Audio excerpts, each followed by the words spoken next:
hey there. We are in the middle of the shop build here, and once again, I'm gonna give you a little update here. Have you ever had that feeling where you're just like, man, I'm in a little over my head, and man, I did not budget out $200 here, $400 here, a couple grand there. When you turn around, you will see why. We are building the ultimate shop. I could not do it without my friends over at Keystone Synergy, a local steel fabrication group in the Dallas-Fort Worth area, and my brother-in-law with his crew. You hear that echo? Echo, echo, echo. For good reason, this is a huge shop. But yeah, I need to take a break off of all this. I need to go fishing. I haven't been fishing in a while, so you guys get to come along. But real quick, let me show you what we've done so far. I was just playing with some gutters here, and that's for the steel roof. Check out the roof on our shop here.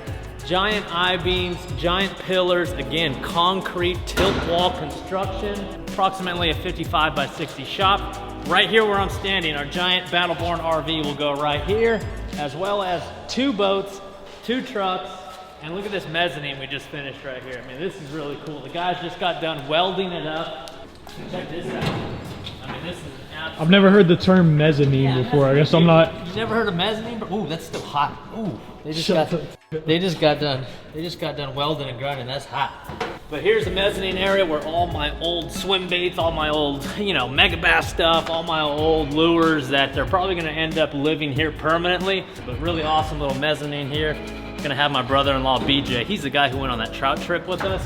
He's gonna come in and floor all of this. So it's gonna be a nice little carpet. What is going on here? You got the guys pounding away on this other side of this wall here. But really cool about this concrete construction is you don't have to spray foam it. Yes, we're gonna spray foam the top here to keep it insulated in the Texas heat and in those really harsh winters we have here in North Texas. But these concrete walls, 5 inches thick of concrete. This will be the party house if there's ever a tornado that comes through this area. So really, really cool construction. All right, one more thing I wanna show you guys before we hit the lake. Look at this cage behind me here. No, we're not caged animals. That is not a cage right there. That is a giant bifolding door. You ever look at some of those airplane hangars, those, you know, those little Cessna airplanes they have in some of these little regional airports?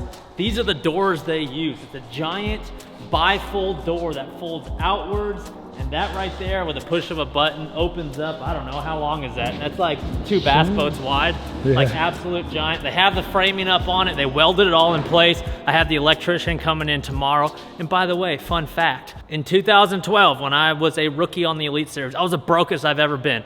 69th place in AOY. How do I remember 69th place? I don't know.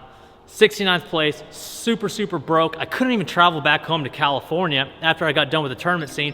So I picked up a job in Oklahoma City, just north of here with my buddy Kevin Ledoux.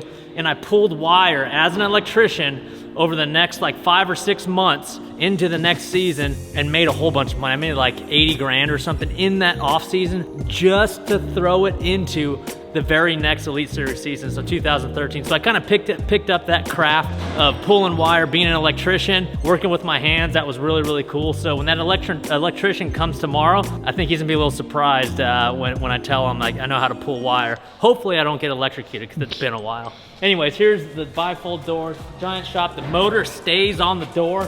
That's kind of crazy. It is, dude. When I first saw that, I was like, that's wild. Charles, have you seen it? You've never seen anything like that, No, dude. no. I don't have a private airplane. I can't afford an airplane yet. You guys aren't liking and subbing and commenting and subscribing enough for me to afford an airplane. You can fit one though. But maybe so, yeah, maybe so. So this is actually really, really cool. Again, shout out and props to my father-in-law, which is Trait's dad, who does steel for a living. And I'll tell you what, on a fisherman's budget, there's no way I could afford all this steel construction if I were just to buy it outright. So props to them, Keystone Synergy, really, really cool steel fabrication and oil field fabrication. I'm tired, we have a front coming in. But let's go fishing, dude. Like, Charles and I haven't gone a boat in a couple weeks now. I think the last time we went fishing was all the way in the Sierras, Nevada, California. We caught some smallmouth. We have rain tomorrow, which means it's pre-frontal, and the fish should be snapping. So let's go fishing. Why do you got to build a big old shop? Because we got a lot of crap. And Trait's over here watching BTL. She just turned away from the camera, but I'm gonna give you a little look at how messy my garage is. Yes, I'm a professional bass fisherman. No, I am not at all organized, and she will tell you that. Oh, it's such a mess. Look at my garage, guys. I mean, it's so embarrassing. I mean, look at, I got all kinds of gun stuff here, hunting stuff, ammo. Look at all these 13 fishing rods. They're probably gonna drop me after seeing all that. More hunting stuff, toilet paper, racks and racks and racks and racks of tackle. There's a prototype jerkbait. I should probably take that with me. Prototype jerkbait, like a random tube. There's just dust and dirt and tackle and junk everywhere. So I cannot wait for that thing back there, that giant monstrosity, to be finished. That way I could actually organize this stuff. Yes, maybe I'll start catching them more. More fish catches equals more trophies, wins, I don't know. I need to start racking those things up, and it all starts with being organized. All right, let's go fishing.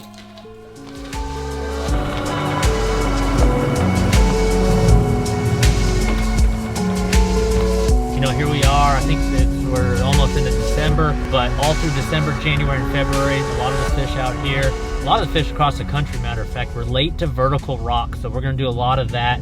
And there's a couple little areas out here where I've caught numerous 7, 8, 9 pound fish on a swim bait when it's cold like this. So let's put the boat in the water here. And like I said, you guys are just hanging out with us, and we're just getting away from that grind, man. We've been grinding on that shop. We've been grinding, doing sponsorship stuff and things like that. But finally, we get to do a little bit of fun fishing today, and you guys are coming along with us.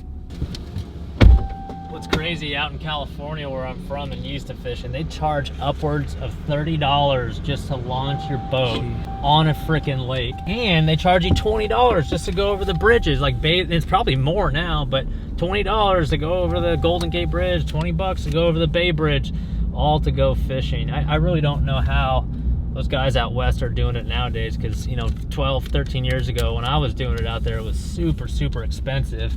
And I'm sure the cost of living and everything had just gone up out there. But matter of fact, on that subject, Juan Bass, you know, you guys like scroll back a few videos. We did the Juan Bass US Open, finished 6th place, awesome payout, awesome everything.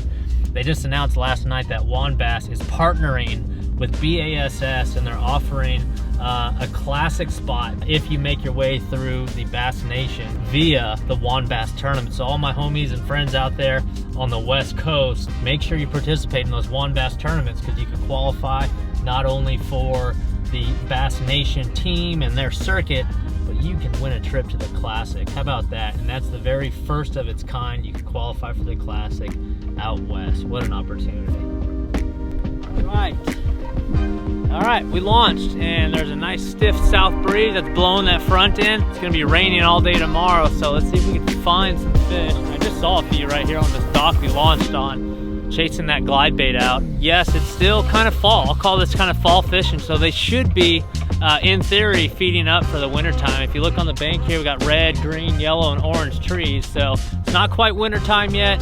Water temperature is, hey, look at that, it's only 58 degrees. So that tells me swim bait, and that tells me hard baits, like little crankbaits and a jerk bait. I really haven't thrown those little, you know, trap style baits, lipless vibrating, square bills, and jerk baits. I haven't really thrown that in like months. Like, last time I threw it was up in the St. Lawrence River up there, I think. My goal here today is not only clear my mind from all the stuff going on, just have a little fun. We're bass fishing, man. I do this for a living. It's just cool to like take a break from the tournament scene to go out and bass. So hopefully we can catch at least one fish to show you guys what a December 1st, late fall Texas bass looks like. Charles, he only brought a hoodie. We just ran to the first spot, and he was like, yep, feels like late fall.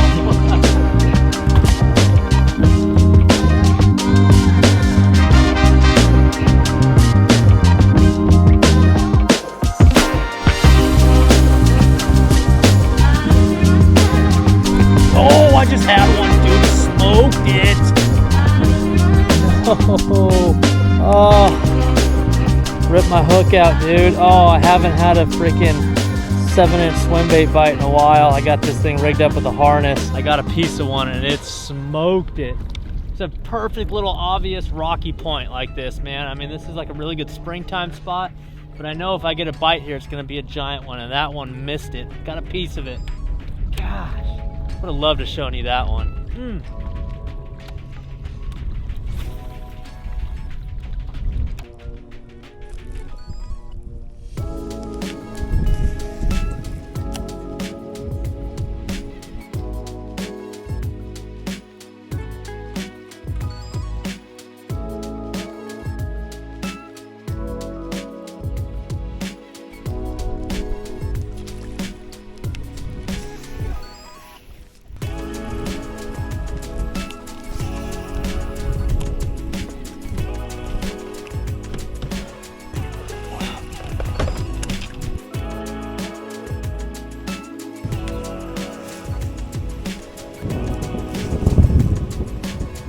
little tip for you. When you go to your lake, you know, we all love catching them in the springtime when the water's high and they're all up in the docks and the, you know, shallow rocks and back pockets and things. But fall is when you really want to have that picture-taking mind. Like, I haven't been on this lake in a long time and it is really, really low. Like, I had no clue this dock had that many man-made brush piles on it.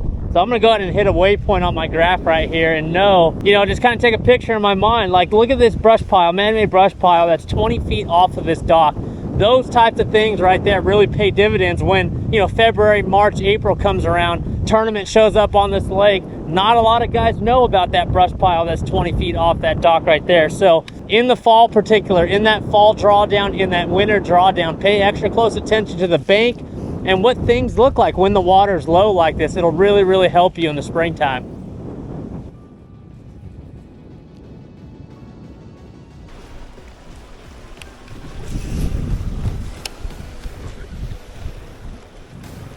Giant! Oh gosh, giant one. That's a freaking drum. Dude, that thing smoked it like it was a 10-pounder, dude. Wow. Oh man, that freaking got me going. Woo! I thought that was a 10-pound largemouth. Wow. Man, you don't catch a lot of these in this lake. Oh, he smoked it. Wow. Charles, do you happen to have pliers on you? Because I didn't bring any. No? So, okay, the knife, not gonna work. Flashlight, not gonna work. We're gonna dull our scissors out, get this out. Oh, there it goes. Well, that bite was a lot of fun, but not a bass. How big is that, 6, 7 pounds? I mean, smoked it, man. Gosh. That right there brings back like, whew, that feeling. Man, that sucks.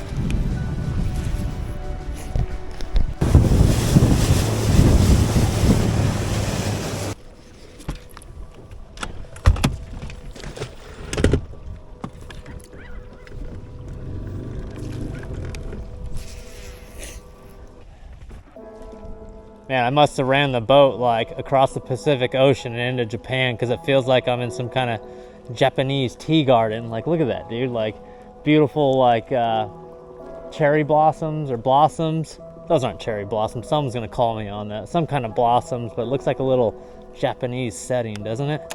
And I could say that because I've been to Japan, and that's what it looks like. It's a pretty little property they got there. It's really cool.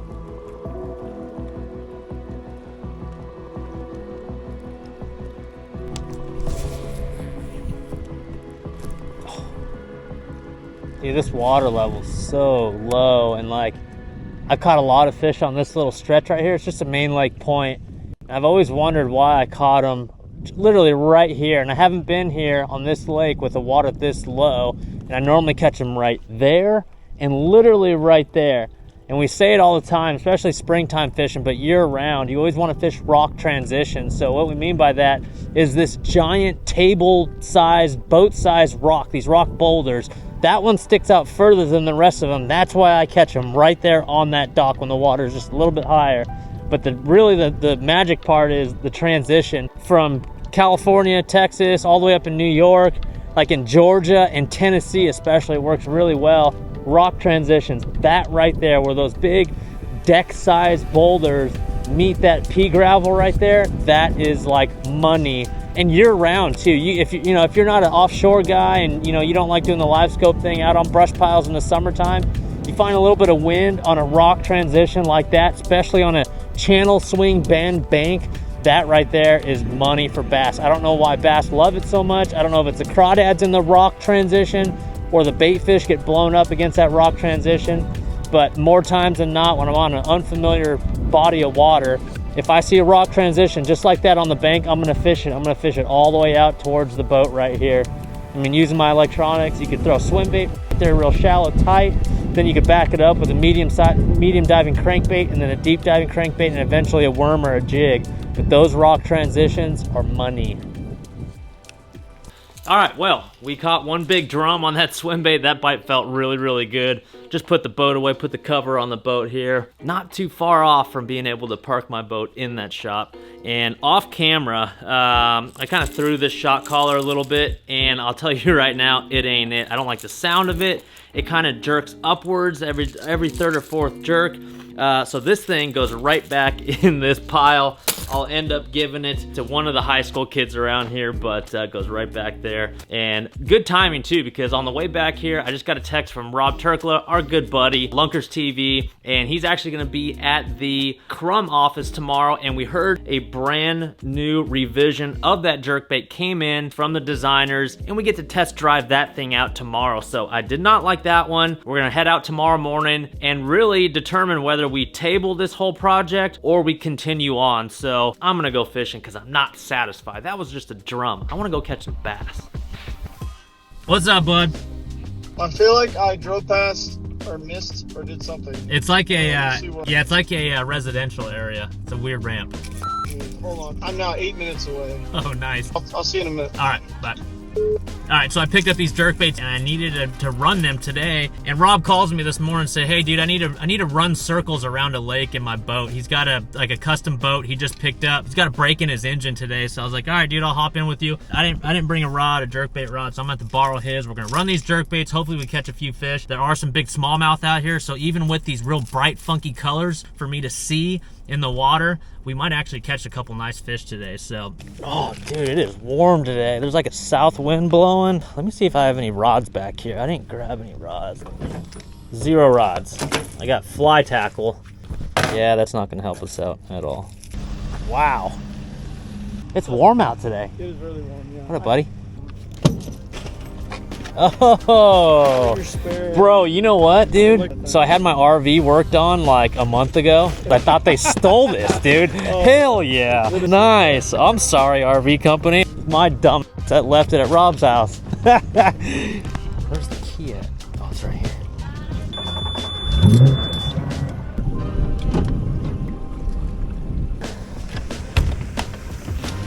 Nice.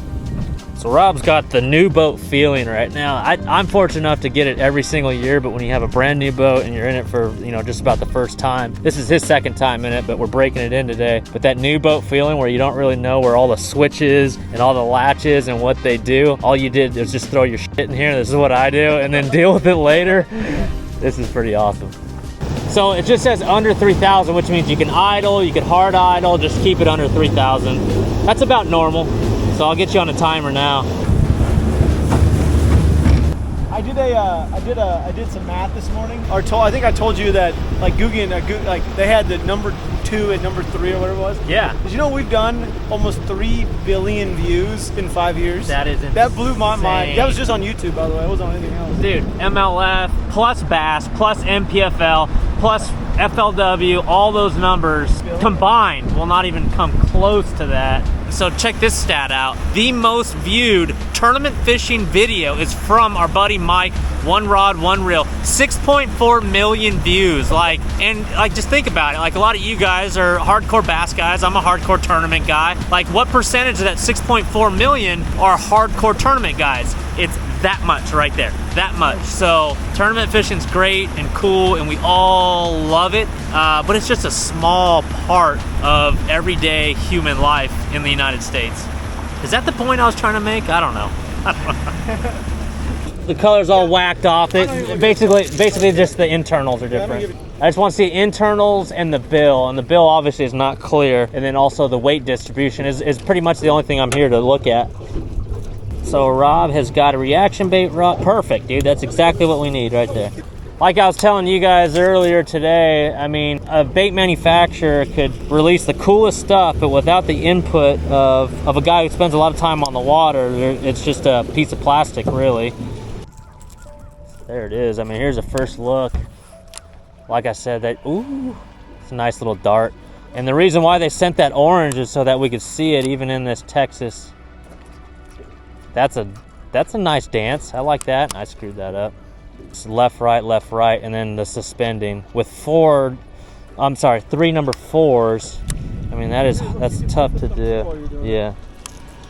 Well, actually, that looks like it's pretty decent. And not only can you see it with your eyeballs, but you can see the suspending right there. Look at that. Very nice.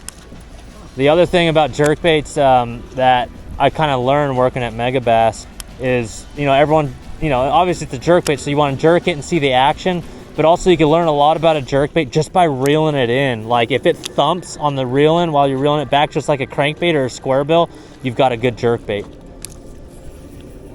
I gotta say, the first impression, it pulls back really, really well.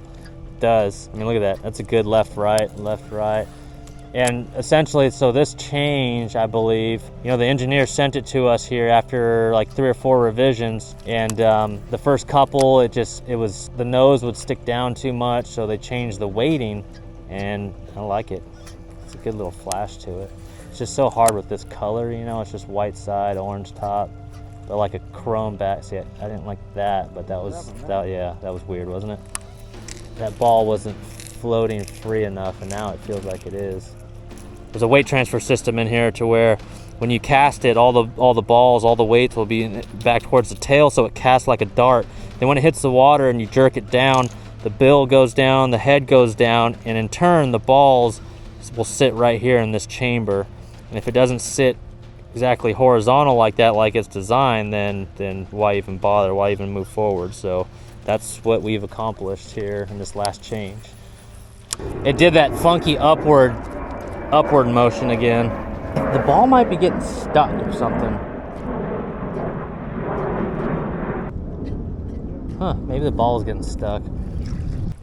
Does it look like it's better though? Like it looks like it should be better, yeah, the way we had it. I just had one follow it just right there. Don't know that the color is helping us any. About 5 more minutes of this. I think it casting too well. You're right, it's not. It's not casting like it should. Yeah, twirling. Yeah. Not it.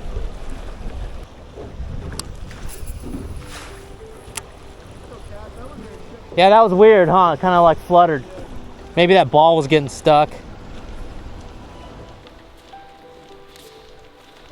Oh, all right, we're back in the shop here. After a couple days of fishing and testing out jerk baits and catching a big old drum, really appreciate you guys hanging out with us and letting me kind of give you an update on what's going on with the shop, with lures, with lure development. We got to hang out with Rob a little bit, but I really do appreciate you guys supporting these types of videos. And the more and more, you know, we gain steam, the more you guys are liking and commenting below, the more this channel grows, and the more I can show you guys and expose, and the more I can afford to go do some cool stuff. So, like I said, in a couple days, we're gonna be on OHIV. I promise big bass are coming your way.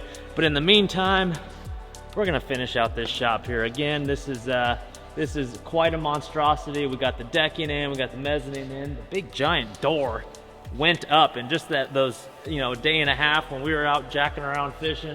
The boys finished up here, and I want to get rid of this echo. I want to get all that stuff, all that junk from inside my garage into this shop here. That jerkbait, we could probably leave that out there, probably give it away to one of the high school kids, or even throw it in the trash. But thank you guys for hanging out once again. The next time I see you, I'm going to be holding up a big giant bass, I promise you. Until then, I am out.